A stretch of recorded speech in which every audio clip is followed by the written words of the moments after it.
Other White House officials are saying similar things. The Deputy Chief of Staff, Stephen Miller, accused Democrats of calling for insurrection.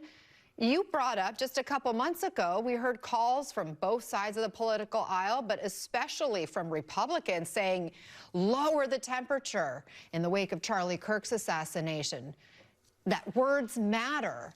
2 months later, here we are. Sarah, why aren't more Republicans speaking out forcefully in this moment?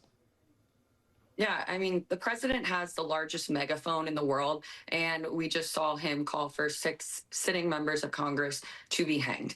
And it should be really easy to come out and condemn that. And also, let me say that I'm not surprised to see Stephen Miller, of all people, adding fuel to the fire and saying things that just aren't true. These members of Congress were not calling for an insurrection. They were just asking service members to honor their oath that they took, which is to protect and defend the Constitution and obey lawful orders from the president. And what we are seeing take place both domestically and internationally with this president and his use of the military, there are questions that need to be asked about the legality of it all. When you look at Venezuela, a federal judge and just ruled that the president's deployment of the National Guard likely was violating the city's rights, and he put a pause on the deployment of the National Guard in D.C.